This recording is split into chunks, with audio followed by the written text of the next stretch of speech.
Yo. Yeah. Mic check 1, 2. My check 3-4. 5, 4, 6, 7. 8, 9, 10. Boom. Say hi. Let's run it.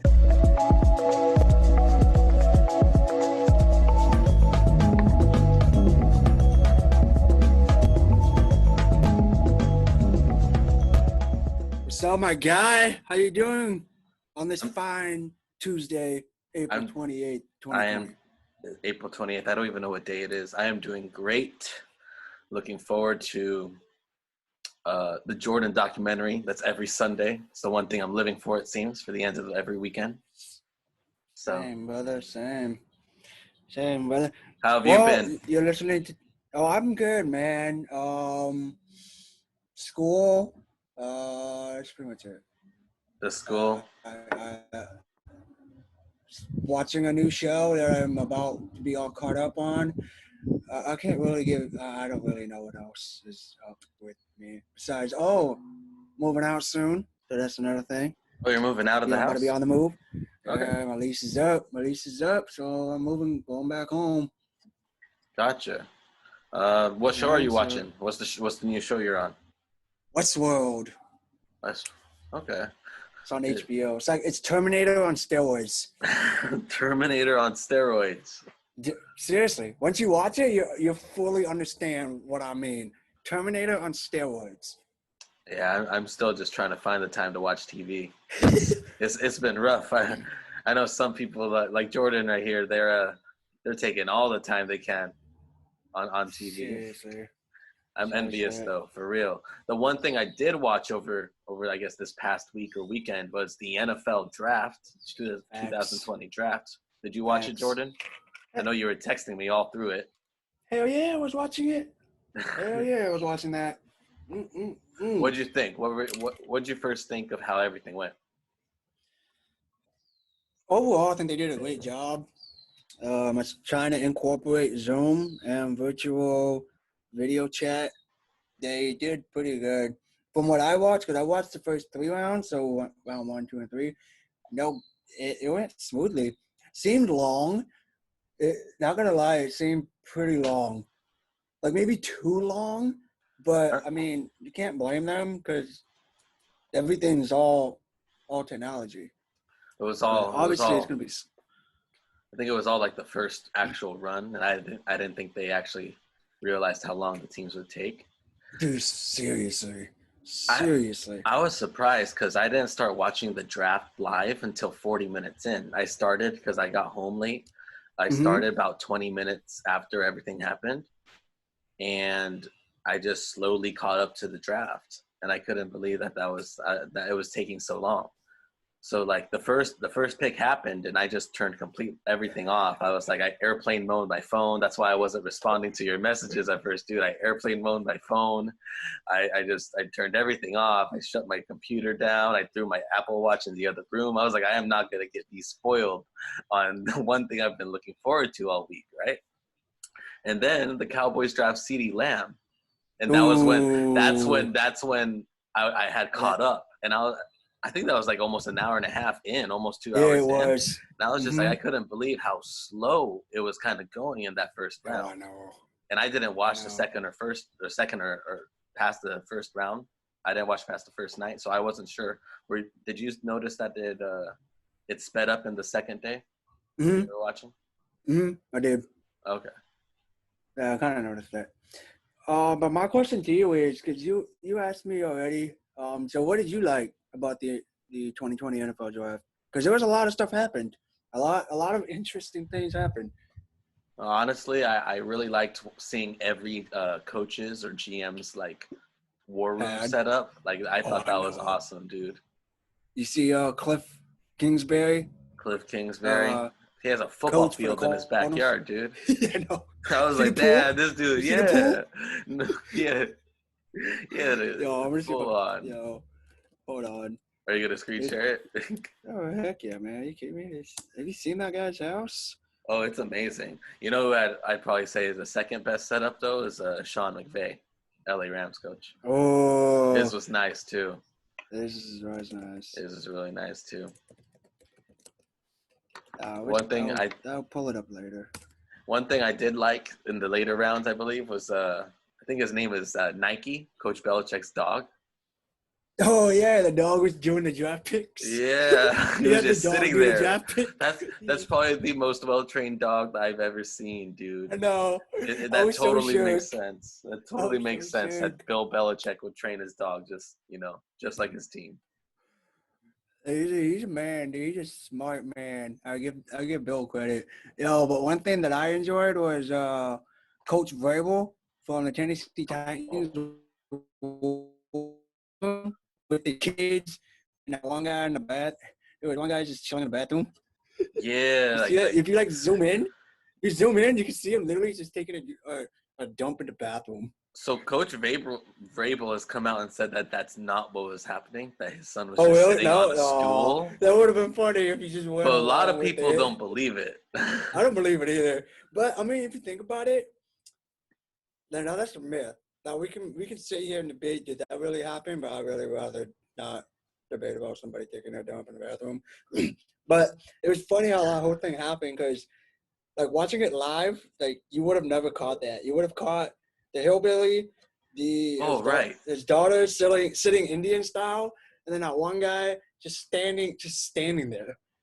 So there was the one guy with the mullet. I just remember that is the craziest looking mullet I have seen in like 10, 15 years. Dude, right? He looked so calm and collective.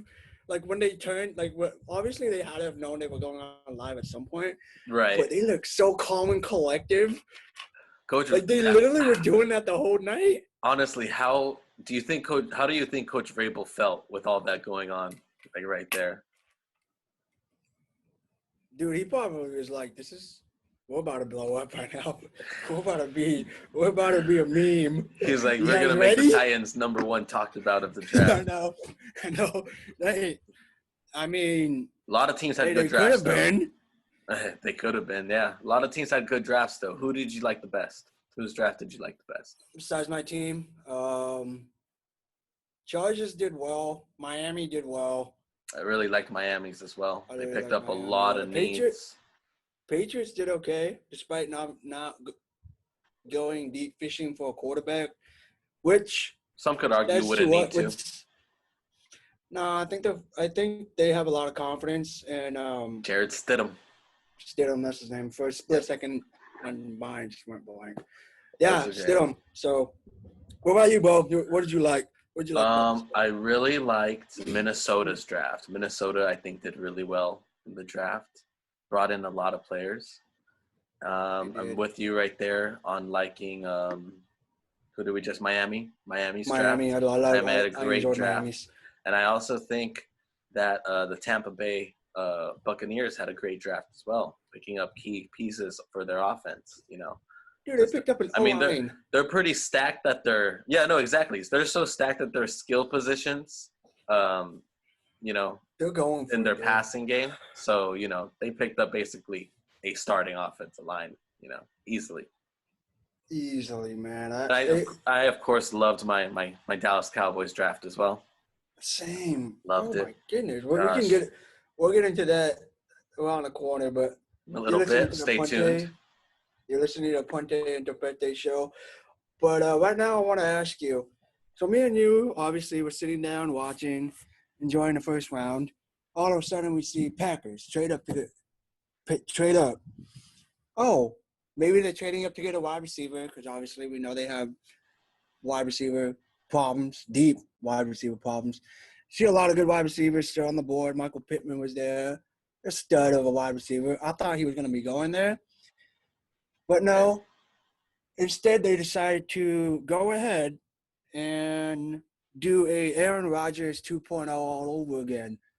Let me refresh some history. So when Brett Favre was quarterback for the Packers, they went on and drafted Aaron Rodgers when Brett Favre had a couple years left on his contract.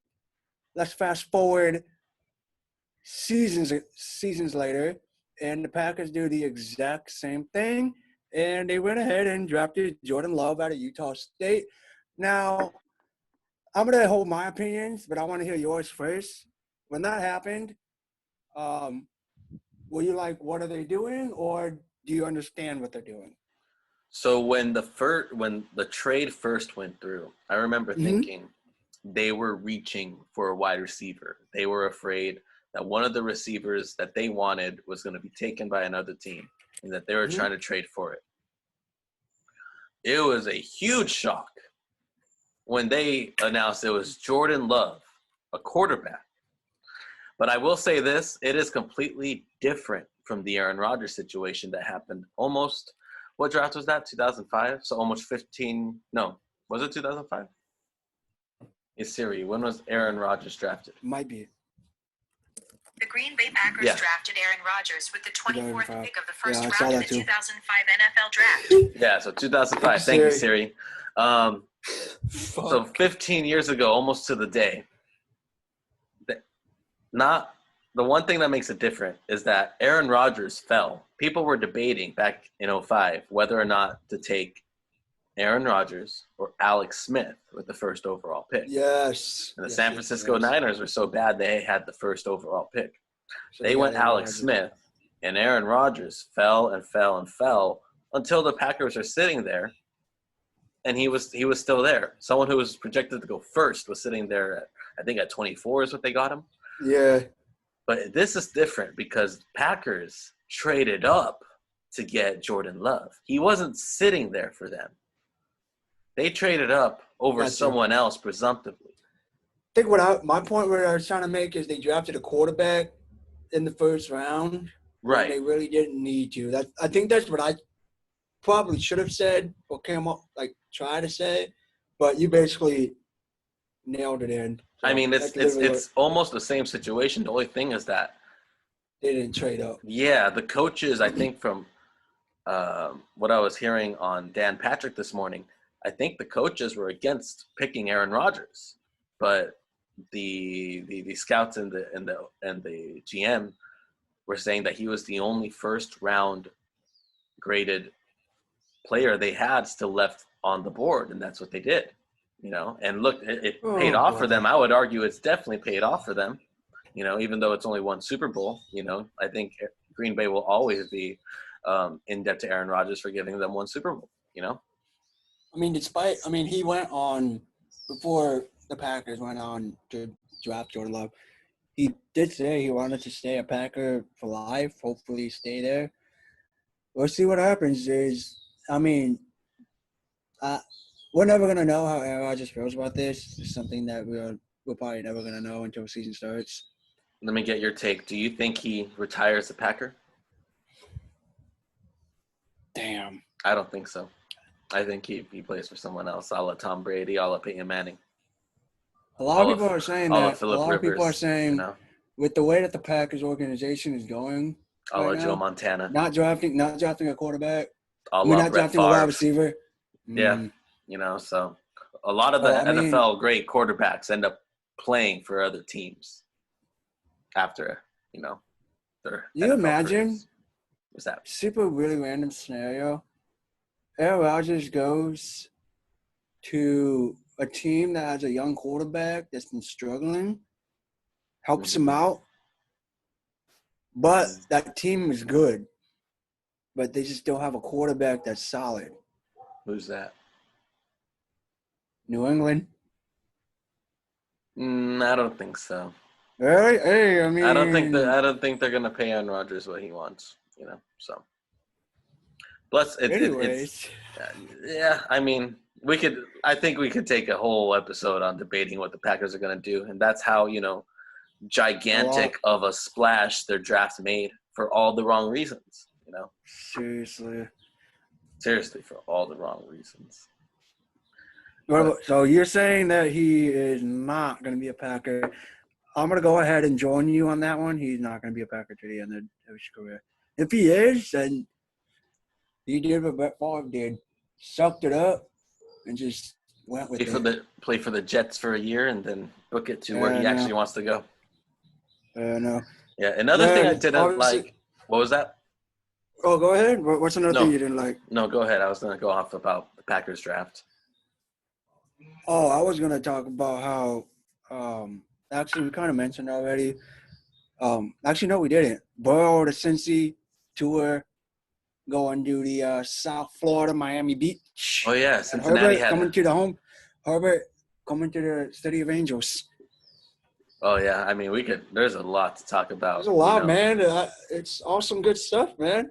What's another thing you didn't like about the Packers? I was just going to say that they went with running back with their second pick overall, A.J. Dillon out of Boston College. Nothing against A.J. Dillon, but no, seriously, nothing against that guy.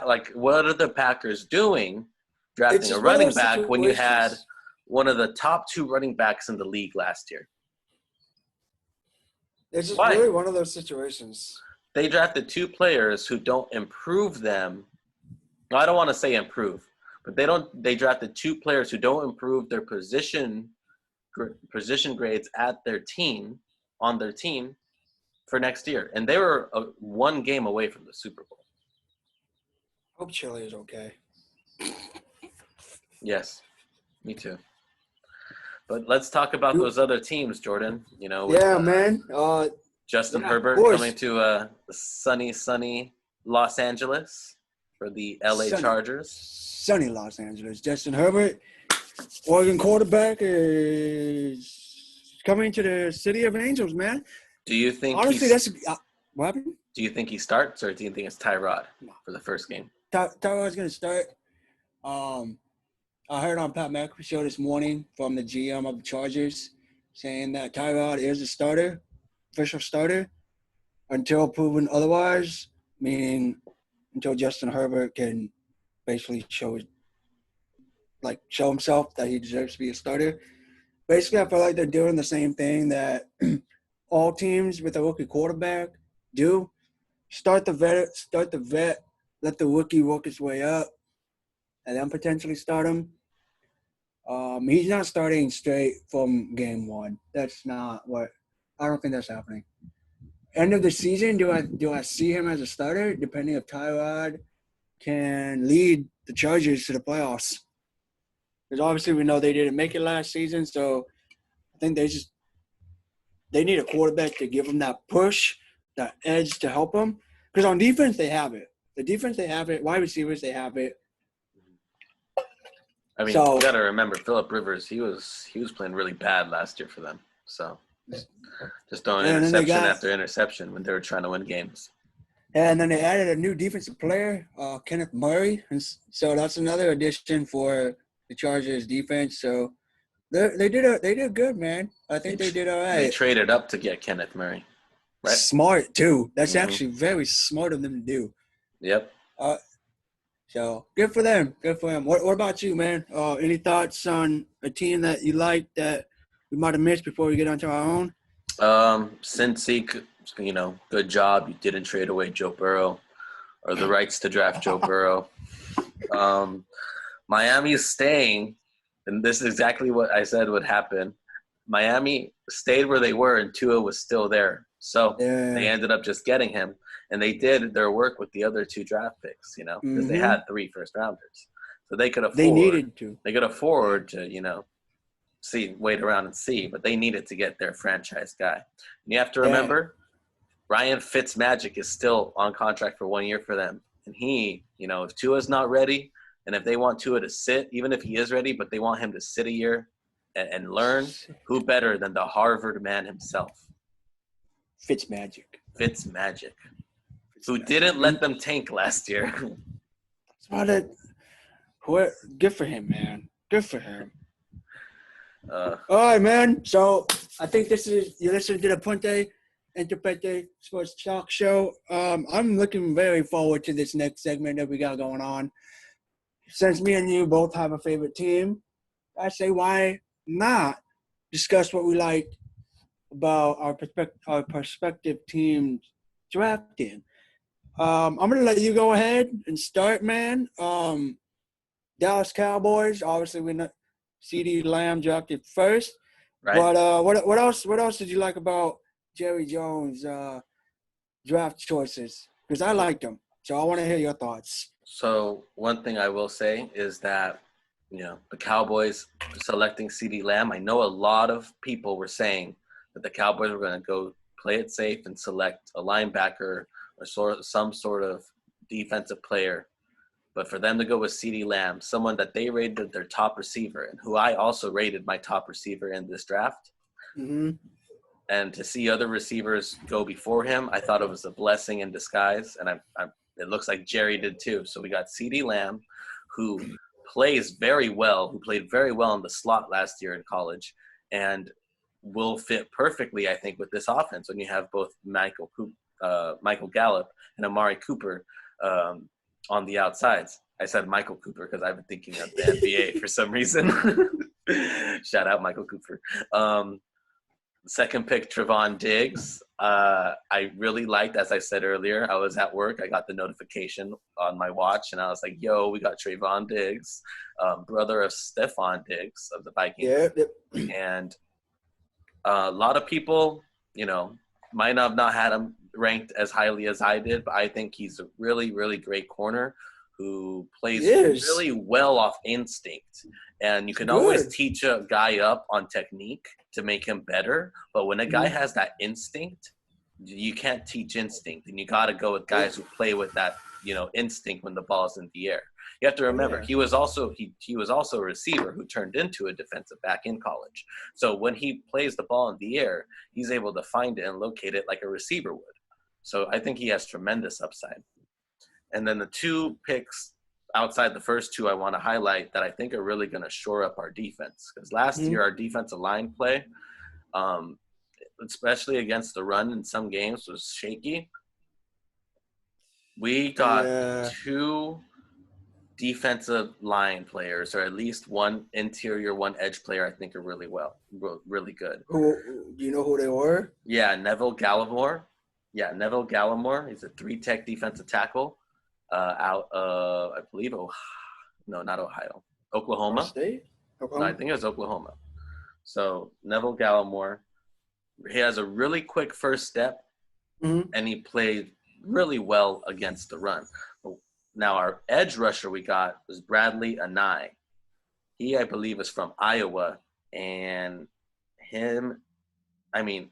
think he was one of those draft picks that probably was like a second round talent, but for some reason just kept falling. Because in film, he is kicking offensive tackles' butts and getting to the quarterback and disrupting plays, which is exactly what you want against, the pass. And last year, because our guy, DeMarcus Lawrence, he was getting double teamed a lot. And that's why Robert Quinn was actually led the team in sacks, because DeMarcus Lawrence led the league, I think, or was second in the league next to Myles Garrett on percentage of double teams he faced. So this guy fits perfectly. I don't know if he's going to start there at first. He might have to, and he's definitely going to have to show in camp and prove that he can continue how he was playing in college. But this guy fits perfectly into that Robert Quinn mold, where he can rush the passer. And a lot of scouts say he can survive against the run, but we need someone who's going to help alleviate the pass rush focus, or pass on the offensive line's focus on blocking our best pass rushers, and to have competent pass rushers on the other side of DeMarcus Lawrence. That's smart. I think that's why you see us pick up Alden Smith. Yeah. And Randy Gregory. So just having all these pass rushers, I think a team can never have too many diverse pass rushers, because the one thing about defensive line is that you can rotate them and keep them fresh. Facts. So, the stouter our defensive line is going to be, I think the better our team defense is going to be. Especially if I look at the Cowboys last season, a lot of it was on the line. And some of them, and my opinion, you might feel the same way, that offensive line as well struggled a little bit. Zeke wasn't. And they picked up Dak would be Dak despite the O-line, because he can run for miles. But then that O-line needed help in order for Zeke to be Zeke. Literally. I would say that. I just think that the O-line, a lot of people have this expectation for them to be, the first or second best O-line like they were 3-4 years ago. But you have to remember, it's hard, man. It's hard, and players get older, and athleticism goes away, and they, I'm not saying anything against it. We had Travis Frederick, he retired. He dealt with something really awful last year, and he recovered and played for a season. But we have 2 young centers, one we drafted this year, one we drafted last year. We're probably going to battle it out for that. You also always have Kevin Looney who can fill in at center. It's just that, you know, offensive line, you lose one piece and you put in another one. But the thing is that the offensive line has to act as one unit. So it takes a while for them to become accustomed to each other. I will say that the Cowboys did pick up a center in this draft, and kudos to them because we need interior offensive line help bad. I think we're pretty set on the edges, but inside we need some more depth there for sure. That is true. Damn, all good stuff, man. All good stuff. What do you think the Cowboys are gonna do with all this draft picks, players that they got? So the thing that always better than they did past season. So that I won't know for sure until training camp, and I'm actually really bummed with everything that's going on because like, how are we gonna go see like training camp? Because like this is one of the first ones in a while that I'm just like I want to go see these players try to like make the team over at Oxnard, you know, like they do every year. Yeah, man. But like I probably won't be able to do that this year, you know. So it does, but I will say that I think our offense, barring injury, knock on wood, I think our offense is going to be really, really good. And if we can have key defensive players step up in big time situations and have some of these rookies and free agents step up who are new to the team, I think our defense could be just as good as last year. I don't know, man. It's just I think we're gonna have to be outscoring people for sure. We have the receivers to do it now, though. Yeah, man. Well, Steelers draft was, how do I put this? Very satisfying. Very satisfying. I was actually was able to watch all of the Steelers picks because I would check in from time to time. Like I knew when they were picking.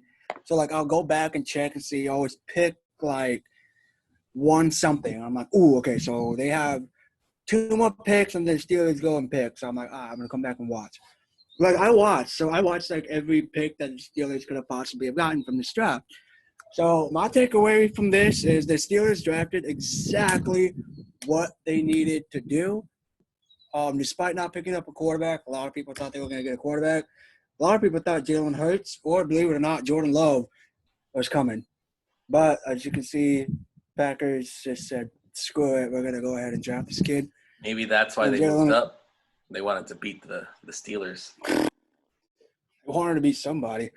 But with the second pick, but the Steelers' first crack at the draft, 2020 draft, Chase Claypool. I don't know if this name sounds familiar to you. So he's a wide receiver out of Notre Dame. 6'4", body size compared to Calvin Johnson. Now, when I heard that, my first reaction was, holy shit, we got ourselves someone that is compared to Calvin Johnson. Mm-hmm. Now, and then I went to go ahead and look at his clips, his like highlight reel. I am predicting, you heard it first, Rookie of the Year already. Call me biased, I don't give a damn. This kid, let me shoot you some of his numbers, all right? Let me shoot you some of his numbers.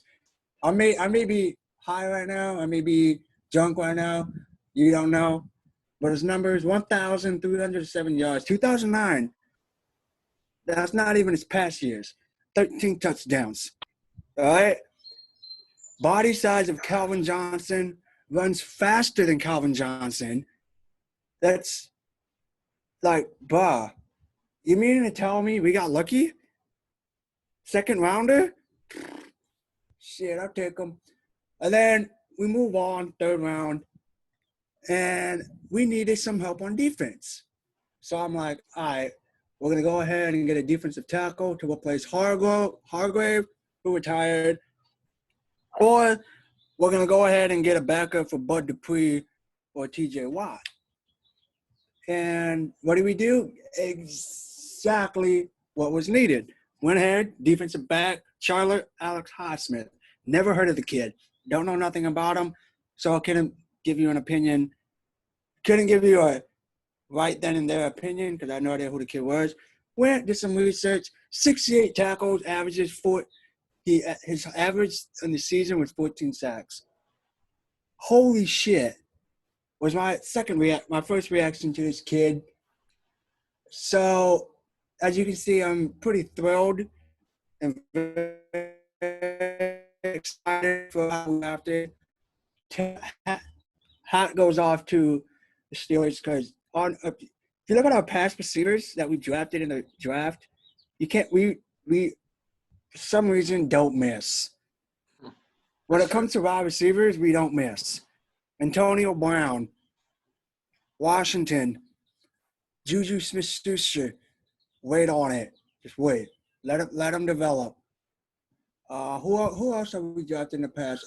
You've drafted Hines Ward, Mike Wallace, Emmanuel Sanders. Mike Wallace, Emmanuel Sanders. See, we don't miss when it comes to wide receivers. Now, at one point, and I remember this because I was playing fantasy football that year. Yeah. And it was hard to figure out which Steeler receiver would go off for each week. Mike Wallace, because Sanders? At one point, you had Mike Wallace, Emmanuel Sanders, and Antonio Brown all on the field at the same time. We were supposed to win the Super Bowl that year, but we lost. Man, that's a tough year. year. Crazy year. Yeah, and then they went ahead and they got a running back from Maryland, a safety from Maryland, who I am very excited about that safety from Maryland. Heard a lot of good things about that kid.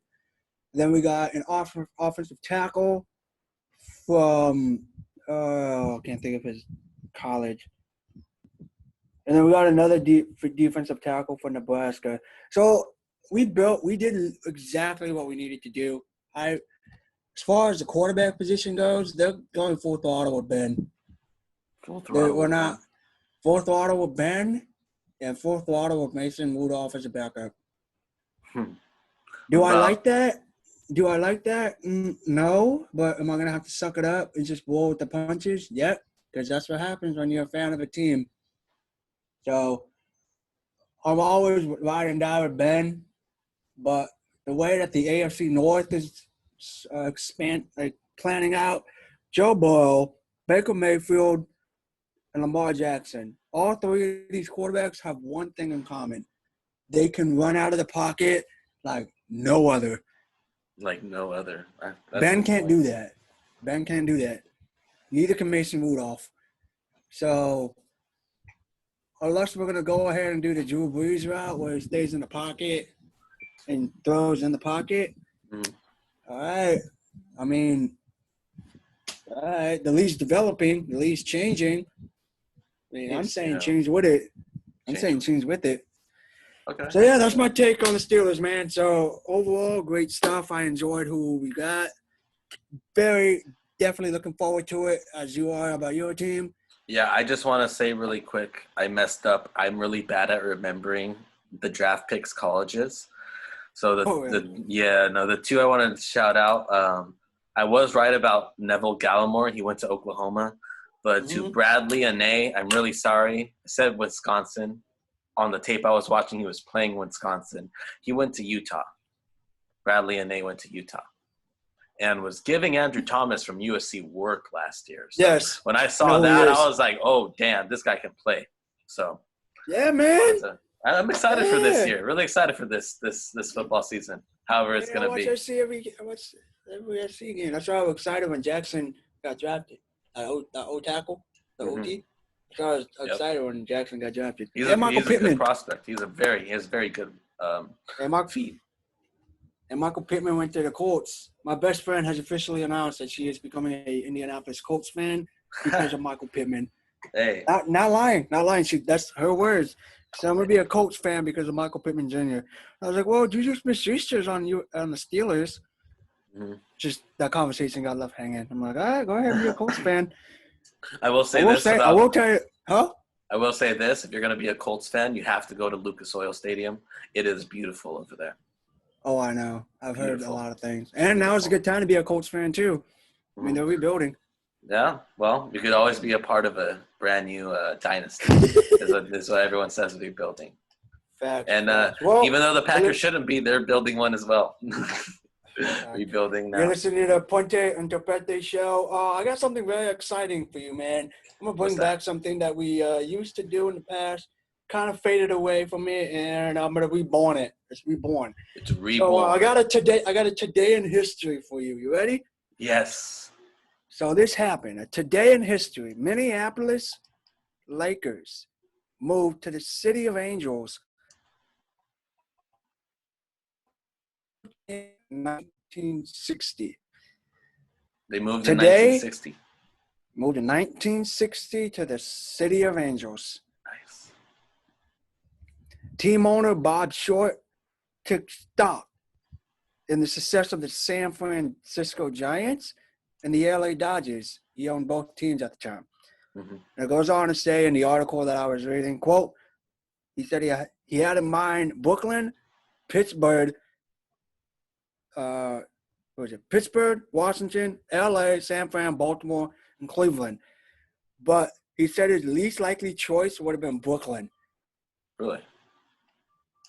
So just think about that for a moment. You imagine the Lakers not coming to LA? No, I can't. I can't think of that. No, I mean, they are LA, dude. Like, I know. It's so weird. You can't think of – I started reading that. I was like, that's so weird. I think me and you were born the same year. I think there's something special about the Lakers in LA, like when we grew up, you know? Like there was this mythical aura. Like you know? Yeah. I don't know how else to describe it. It was just, you know, you Phil just Jackson, looked at them. Phil Jackson, you had Kobe Bryant, Shaq. But even the years before, because early 90s, what everyone was riding the wave off of was, you know, the Magic Showtime.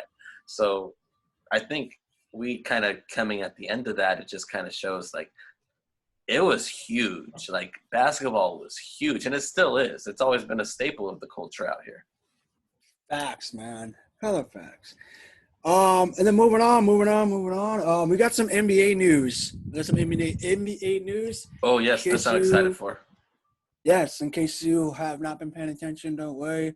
Your boy got you. So according to Woj bomb, this happened last night, the NBA has pushed back its original plans to allow players to re-enter team facilities for volunteer workouts by the week of May 8th. But the teams that are only allowed to go back is if the stay-at-home has been lifted for the state.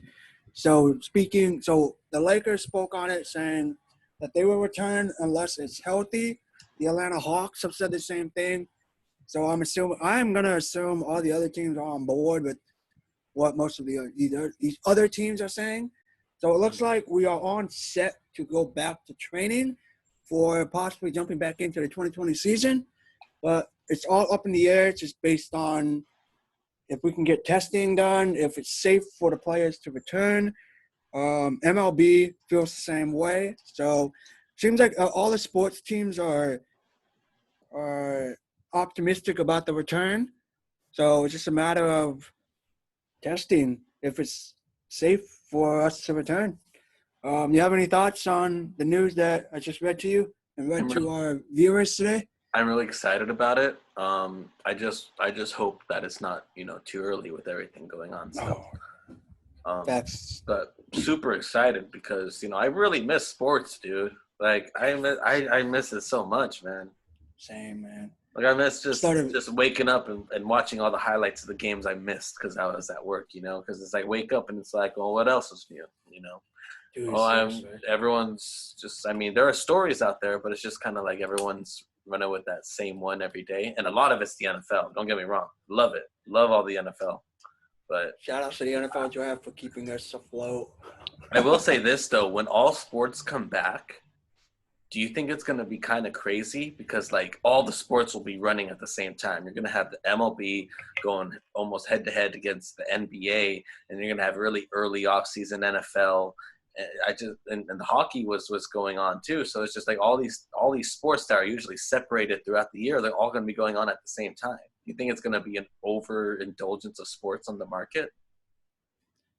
It's going to boom significantly. without question.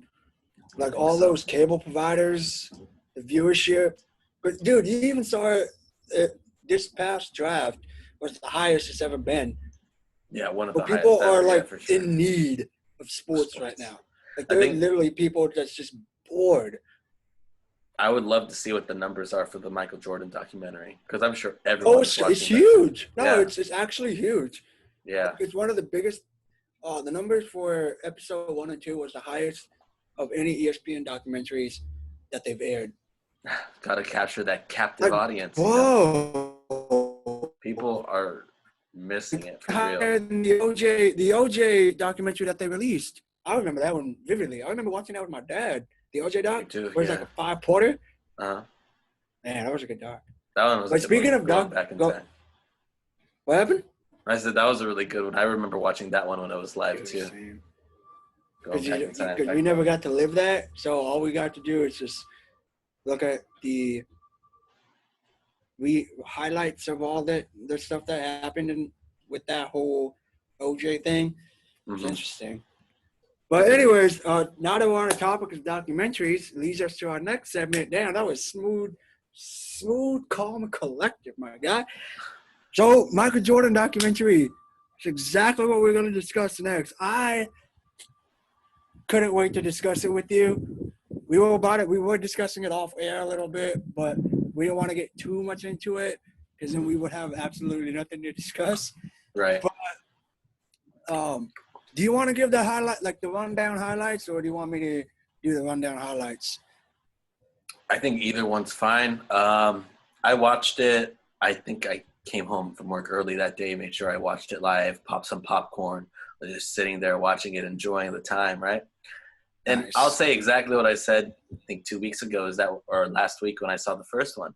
It's really like reminiscing of that late 90s basketball aesthetic that I grew up kind of surrounded by. And I'm just like, I love this. I just love it's taking me back to a time I just remember really fondly, you know, and I'm sure it's doing that to a lot of people too. It happens to me. Definitely. I think with us, me and you, because we were both born in 95. So the Bulls won the final that year. Mm-hmm. So, and then I love to tell people this. When I worked at an elementary school back in the day, I told kids this. I was like, hey, so since my name is Jordan, they asked me, they're like, were you named after Michael Jordan? I'm like, yes. Yes, I was. And they asked me, they're like, why? I'm like, because Michael Jordan was the greatest basketball player to ever live when I was born. So my parents thought that naming me after the greatest basketball player would boost my potential. I was like I would like go off his name, like just saying BS stuff. But like, really though, like I asked my mom even tells me this, she's like, you're not named after Michael Jordan. I'm like, can I say I was? She's like, I mean, you can, but that's not really the truth. I'm like, okay. But I'm going to say it anyways. Like, no holding me back on this one. Yeah, man. You heard it first. I was named after Michael Jordan. And I was named after Alex Rodriguez. Hey, that's right. That's right. I'm just kidding. Sick, man. But I feel like I should read the rundown to the viewers that might not have seen it or need a refreshment, that they've lived it, but they don't really remember or recall any of that happened.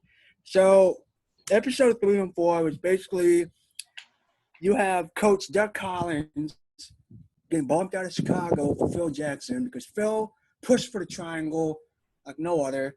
MJ hated it. But without that, Phil Jackson was the GOAT, became the GOAT right then and Easily. there. Yeah. Easily. Rodman got highlight of episode 3 and 4. Rodman getting the thumbs up by Phil Jackson to go to take a vacation to Las Vegas for 48 hours and then having Michael Jordan having to find him. But to recorrect that story, to give you more detail on that, I watched an interview with the director. He said that Rodman did go to Vegas for 48 hours. He flew back to Chicago, but was in his room. So I guess where his apartment was right across the street from the United Center. Right. But practice was going on, and Rodman has not shown up to practice for days. So Jordan was like, I guess I'll be the only one to go get him. So Jordan marched his butt down the street, knocked on his door, opened up, grabbed Dennis Rodman by his nose ring and told him, you're coming to practice. And grabbed him out of his room by the nose ring. The director of this documentary who filmed the entire thing. Right. And I was like, bro, so you mean to tell me MJ literally grabbed Rodman's nose ring out of his room to practice? I mean, Jordan is ruthless, bro. And don't forget that Carmen Electra was hiding in the closet during all of this in the room. So that was wild. That was easily my favorite part of both episodes 3 and 4 was just seeing all that old school Rodman footage, because people forgot how crazy of a life Dennis Rodman lived. He was crazy, dude. In the good way, though. In a really good way. I got a Dennis Rodman Chicago Bulls jersey for a reason. Do you? I don't have any 90s Bulls jerseys. I might need to get one. I needed one. And then to continue with the recap, we got my opinion, this could be yours. It may be yours, may not be. But after watching the Bad Boys win back-to-back and Bulls having to go through them, this was when Doug Collins was coach, right? Mm. MJ couldn't get through them. They bullied him like he was a small kid on a playground. MJ, right. Small kid on a playground. Detroit made MJ who he is today. Would that be a fair statement to say? Yes or no? I mean, they made him into hands down the best player in the league. When people used to people used to be able to debate like, oh well, Jordan, he doesn't win though. Like he might be like the best talent, but like Jordan doesn't win because he keeps losing the Magic, he keeps losing the Bird, he keeps losing to Detroit. But I think they transformed him mentally into I have to not only was he was always that I have to outwork everyone, but he realized that there was no other way to beat Detroit, and that made him into a better player overall, I think. Because the stronger you are, the harder it is for people to move you when you're trying to score. So, I mean, and the one thing I give Jordan credit for is he didn't lose any bounce in the strength training, which sometimes guys put on too much weight when they strength train and lose some of their speed and agility and quickness. It seemed like Jordan got better at all that as he was getting stronger too. So I think that and then we also got to discover what the Jordan rule was. Have you heard of it? Did you hear? I've heard of them before. Did you know? Same, but I didn't really know what it was. Exactly. You hear it all the time, Jordan rule. In your head, you're just like. I used to not know what they were referring to. What do they do? So for those of you who don't know what the Jordan rule is, now we know. So I'm going to go ahead and explain it to you. So the Jordan rule is MJ loved to drive. It was to his right? Yeah, so they would force him left. So they would force him to go to the left, which is where he was weak at. Mm-hmm. So they try to force him to drive to the left. They double team him off the edge. So they would put two guys to double team him off the edge to allow him to fumble the ball. Right, and they would. Now that was one of it, and the other one was, I'm gonna try to. I hope I don't mess this up. Another one was to trap him. Right? Yeah, they would trap him when he was in the post. They would force him to the high post. And I believe they would double team him when he would try to drive baseline. Yes. And then the last one was they would ask him, like, what would happen if he goes up air? Now, this one took me out. This one was, I was like, damn, these are the Bad Boys. Basically, they would just knock his head off and didn't give a flying heck if he hurt himself. That's how ruthless these Bad Boys were. They did not care, like, bro. Bad, dude. No, they were bad. You imagine this happened to LeBron? Oh my God, the world would explode. The world would explode. Well, I think the one thing they said, I think it was Isaiah Thomas who said it, is that you can't stop Michael when he's in the air because he's not human. So you have to stop him before he takes off. And that was like, when I heard that, I was like, God damn. Like they will win at all costs. And that's the one thing you have to respect about these professional athletes, even if they go beyond the boundary of what's considered like, fair game, is that they will literally do whatever it takes to win.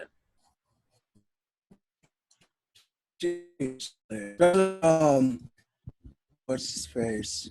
Dennis Rodman, when he was on the Pistons, and you got Lambeer, Isaiah, like, goddamn, they would do anything. Then fast forward a couple years later, MJ finally got the best of him, and he just took off full throttle. One thing that I thought it was dirty is that they just walked off the court after Game 7, didn't even shake their hand. I will say that that's kind of messed up. I didn't know. I think I did know, but I didn't remember that the Celtics did that to the Pistons, though. Yeah, they did. I wonder.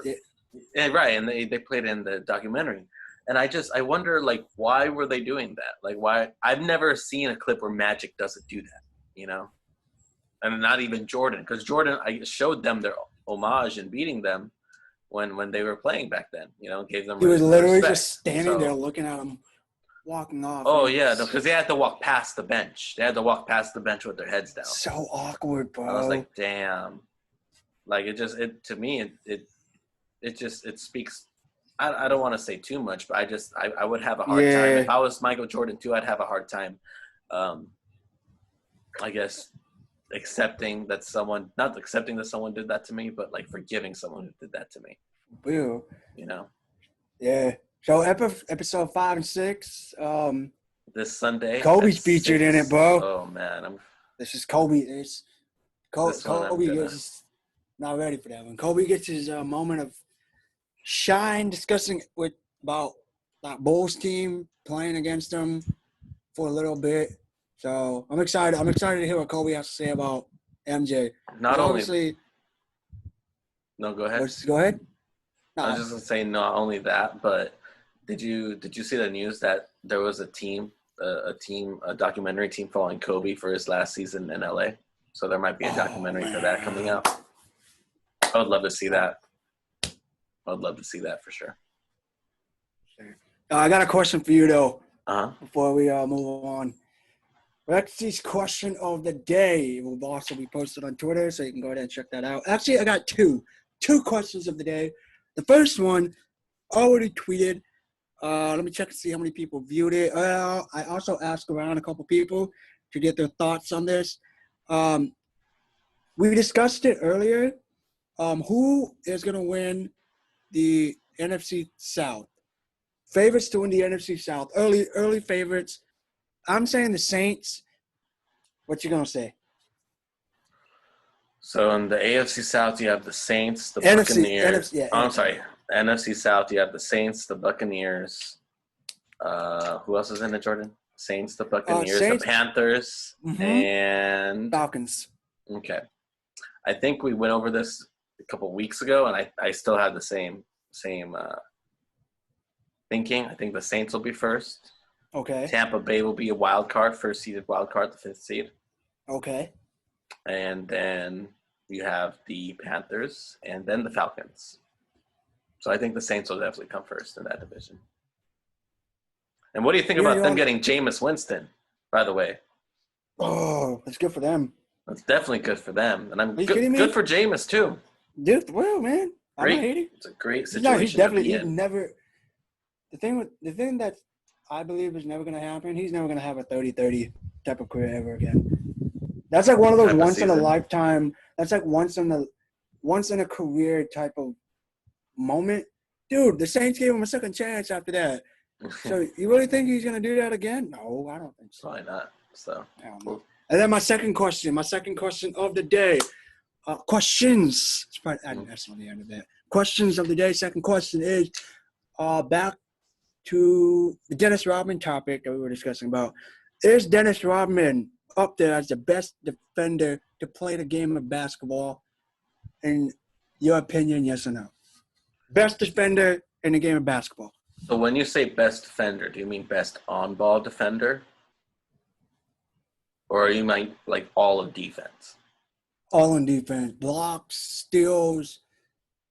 Like, it's hard to put him up there because when you take into account blocks, it's like he's not the best at blocking people. You got to take into account like someone like Kareem, where it's like Kareem was blocking a lot of people. Prime Dwight Howard was blocking a lot of people.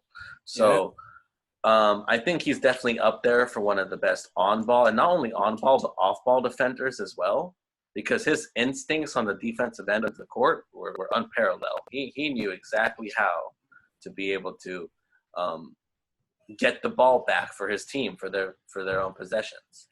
So I think he's definitely top 5 ever. It's just when you break it down as to what's most important, it's hard to rank him past that. Do you have your top 5 on you? If not, don't worry about it. That's a tough one. That is a tough one. Honestly, think on it if you don't have it. We got Kawhi Leonard's up there.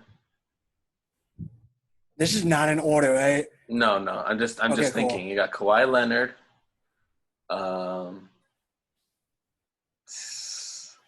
It's hard to know. It's hard to know without seeing the best stats or the seasons and stats. I would have to say, just off the top of my head, I would say it's probably Kawhi Leonard. I think if you were just going off individual seasons alone, DeAndre Jordan would have to be up there for that 1 year. He was blocking everything in Staples Center. I would probably put Klay Thompson on there. For defense? Probably. He's a really good on-ball defender. LeBron is on there for the all-around defense he plays. Are you doing this? Are you doing this season or overall? I'm doing overall, but it's hard to think because I'm just like, well, then you have to think you can definitely put Shaq up there. Then you can definitely put Kareem up there, and you can definitely put let's see who was really good. Dikembe Mutombo up there. Probably one of the best shot blockers. So it's hard, We'd have to put together our own list of maybe the greatest defensive seasons of all time. Yeah, so I kind of have mine. Kawhi, without question. Kawhi's up there. Shaq is definitely up there. You know who's a really good defense? Who's that? I might be mistaken. Gary Payton. Oh, yeah, no. Gary Payton's great on Gary Payton. Dude, that's why I was hoping you say Gary Payton, but I was like, it's just not there's so many good defenders. So, someone could even say Tony Allen. Tony Allen was only known for his defense. Without question. And then you got Dennis Rodman. Dennis Rodman. Yeah, I'm not leaving him out. Are you kidding me, bro? You could put in Draymond Green. You could put in Draymond Green if you wanted to. You can put on Draymond Green. Who else jumps up with the ball and does a karate kick every single time? Dude's out here trying to kick dudes in the mouth while jumping for the ball. Bro, you ever try doing that in a pickup game? Jump up and just do a karate kick? Yeah, you'll get thrown out. You'll get people trying to swing on you. People will be looking at you like, what's wrong with you, bro? What's wrong with this man? Exactly. So we can go all day about our top 5. I feel like we should do more research before we say things that might lead us to rethinking our choices. So we can do this from a different time, different day. But something that I feel like we should go ahead and do next week, we can go ahead and discuss it, post it up online, chat with some peeps. Something me and you were talking about a couple weeks ago. We're still talking about it. Hosting once we try to get the live feed up, a stream of an old basketball game and just commentate it. That'd be really fun. Live stream it too would be really fun. I got one game that we could do. One of the Bulls and Pistons. One of the old Bulls Pistons games. The craziness, the blocks, the slaps, the So wait, push, I have an idea. I have an idea. Hold on. You good? How about one of our first episodes for that, we do the Malice at the Palace game. Yeah. You know? Or like we could do that'd be really fun, you know? So yeah, let's do it. Yeah, let's do it. I'm down. I'm so down. Dude, I can already picture myself just going off. Oh, I'm down, bro. I'm down. Okay, let's do it. Down. Okay. Oh, we got Malice at the Palace. Rerun. Hosted by yours truly, Ponte and Topete. Yep. Well, we'll figure out when that's going up, but it should be fun whenever that goes up. So definitely. Well, this has been fun, man. You got anything that we might have missed that our viewers might be interested to know? Where do you think Cam Newton goes? Oh man, keep saying Pittsburgh. Well, actually, I've never said Pittsburgh, but now that Jameis Winston's off the board, Cam wants to start. He's not. He doesn't want to ride the bench. Exactly. So he goes to who needs a quarterback the most. So who needs a quarterback the most right now? If Haskins can't turn it around, and if Alex Smith, he seems to be walking. You see videos of him a while back of him walking. And doing all he's looking good. Stuff. He's looking good in his recovery. So unless he goes to Washington, that's an option. I can't think of another team that could use him. If situation with Locke doesn't work out with Denver, I could see him at Denver. What about LA, the Chargers? I can't see it. I wouldn't see it. I think he'd want more than a year contract. They'll give him a year contract, but they just drafted a quarterback. Exactly. So that's why he wouldn't be in more than a year contract. But then they got Tyrod. But are they going to cut Tyrod and be like, hey, Cam, come through? I mean, what if you keep Tyrod as the third, but then you got to realize that. But then you have to realize both Tyrod and Cam aren't here past the season. So it's tough. It's going to be interesting. Honestly, I'll be surprised if he gets signed before the season starts. Cam? Yeah. Dude, Cam Newton come to. I think he's gonna have to end up waiting. You know, until a quarterback goes down or a team like what? Well, you know, then go get him. I know that's what I'm saying, bro. We're not going to. Our chips are all in on Mason, Ducky, and Ben again. Mason, Ducky, and we're Ben. stuck. We're stuck with Ducky and Ben, man. Ducky, Mason, Rudolph the Red-Nosed Reindeer, and Big Ben Roethlisberger. Rudolph. Yeah, we got Ducky, Ducklin, Haji. We got Mason, Rudolph the Red-Nosed Reindeer, and Big Ben Roethlisberger. So we'll be all right. I can't think of anything else, man. Other than that, I think it's time to send our closing statements and head on out. Let's head on out. Thank you for listening to the Puente and Topete show. We want to thank you. Go ahead and like and subscribe to us. You can go ahead and like this video. It helps out a lot. Subscribe to this channel. It helps out a lot. Follow the channel on social media. You can follow us at Twitter or on Twitter at Puente and Topete. You can follow us on Instagram at Puente_and_Topete. Facebook, we have a Facebook page as well. It's Puente and Topete Sports Show, I believe is the official name. Go ahead and give us a like there, because once we start live streaming, we will be able to live stream on that Facebook page and on this YouTube channel. So once we go live, make sure you don't miss any of our streams, because you wouldn't want to. Best live sports, I will say, show we're going to be making in a long, long time, especially on YouTube. So everyone's kind of living in this new virtual Zoom world, and maybe I'll actually get a nice background behind me for once we actually start live streaming, so the YouTube commenters don't give me heck for the teddy bear in the background. I got my glass window, man, so I think I'm good on the background.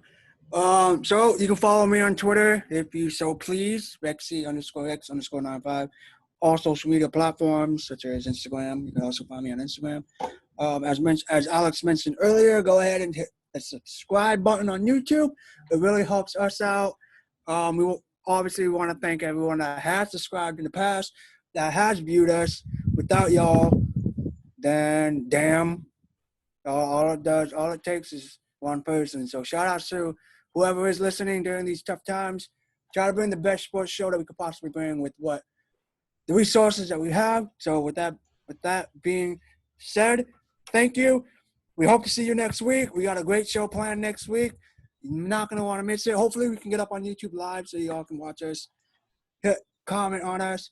Send some comments. Get some more stuff going. But until then, see you next week, man.